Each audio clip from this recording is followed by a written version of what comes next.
इधर कारम डैम को लेकर सियासत जारी है। इंदौर पहुंचे प्रदेश के पूर्व मंत्री ने कारम डैम फूटने के मामले में भ्रष्टाचार के आरोप लगाए। क्षेत्रीय किसान आज मुआवजे को लेकर कलेक्टर कार्यालय के चक्कर काट रहे हैं।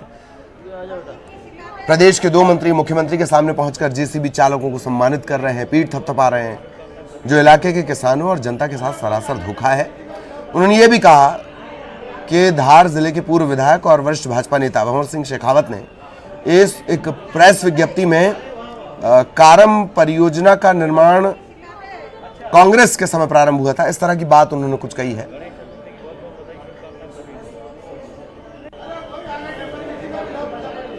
बिल्कुल, मैं आप लोगों को बताना चाहता हूं कि जब कमलनाथ जी की सरकार थी, तत्कालीन कमलनाथ जी जब मुख्यमंत्री थे, उस समय मैं खुद भी गृह मंत्री था और मैं आप लोगों को बताना चाहता हूं कि ई टेंडरिंग घोटाला जो हुआ था, ई टेंडरिंग घोटाला की लिस्ट में ये कारम डैम भी था।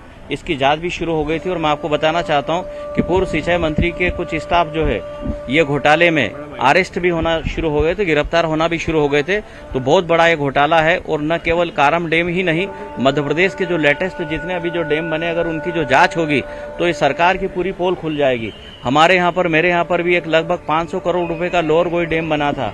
वो तो बीच में हमारी सरकार आई थी तो उसकी हम उस डैम का पूरा हम लोगों ने ट्रीटमेंट किया था, नहीं तो गेट के नीचे से पूरा पानी निकल जा रहा था। तो ये सरकार में करप्शन और भ्रष्टाचार के सिवाय कुछ होता नहीं है और बेलगाम सरकार है, इस पे कोई सरकार का कंट्रोल नहीं है। तो ये जांच होना चाहिए और ये जनता जनार्दन का पैसा है, जनता जनार्दन की गाड़ी कमाई है। नहीं, मुझे लगता है आरोप तो निरर्थक है। रही बात उनको मीडिया के माध्यम से बात करने की तुलना में पार्टी के वरिष्ठ नेताओं से मिलकर के बात करनी चाहिए और बातचीत समझ जाएगी।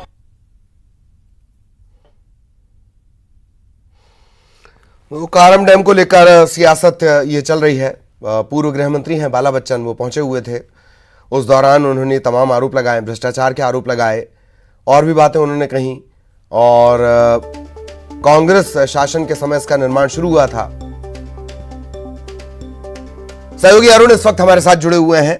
अरुण के पास आपको लिए चलेंगे। अरुण, कारम डैम और भ्रष्टाचार का आरोप और सियासत भी इस पर होगी। कांग्रेस इसे जीवित रखना चाहती है, इस कारम डैम लीकेज को। अरुण, बिल्कुल, देखिए 304 करोड़ का ये डैम था और इसमें कई तरह की खामियां पाई गई और इस मामले में कई अधिकारी सस्पेंड भी हुए हैं। लेकिन सबसे बड़ा सवाल है कि कांग्रेस इसको अब 2023 तक जीवित रखना चाहती है, क्योंकि 2023 का जो चुनाव है वो कांग्रेस और बीजेपी के लिए बहुत महत्वपूर्ण है और यही वजह है कि कांग्रेस इस मुद्दे को लगातार उछाल रही है। अभी विधानसभा का जो सत्र होगा उसमें भी उछालेगी। लेकिन सबसे बड़ी बात है कि बीजेपी के वरिष्ठ नेता हैं भंवर सिंह शेखावत, वो बदनावर से विधायक रहे हैं, जहाँ से अभी राज्यवर्धन सिंह दत्तीगांव विधायक है, उसी सीट से वो भी विधायक रहे हैं और इंदौर के 5 नंबर विधानसभा क्षेत्र से भी विधायक रहे हैं, काफी वरिष्ठ नेता हैं। उन्होंने चिट्ठी लिख दी है कारम डैम में हुए भ्रष्टाचार को लेकर कि जो दो मंत्री हैं, जल संसाधन मंत्री तुलसी सिलावट और राज्यवर्धन सिंह दत्तीगांव जो उद्योग मंत्री हैं, उनको इस मामले से दूर कर उनको हटाकर इसकी जांच करानी चाहिए। इन दो मंत्रियों को हटाना चाहिए। इस पर बीजेपी ने भी अपनी प्रतिक्रिया दी है। बीजेपी के जो संभागीय प्रभारी हैं इंदौर के और संगठन की ओर से बीजेपी के प्रदेश महामंत्री हैं भगवान दास सबनानी, उन्होंने कहा है कि अगर भंवर सिंह शेखावत को कोई बात कहनी थी तो पार्टी फोरम पे रखना थी, इस तरह का बयान मीडिया में जारी नहीं करना था। लेकिन कांग्रेस तो ठीक ही है, बीजेपी के अंदर से भी अब चुनौती सरकार को मिल रही है। तो ऐसे में बड़ा सवाल यही है कि अब ये मामला ठंडा होता हुआ दिखाई नहीं दे रहा है, क्योंकि बीजेपी और कांग्रेस दोनों ही दल के नेता इस मामले को उठाने में लग गए हैं।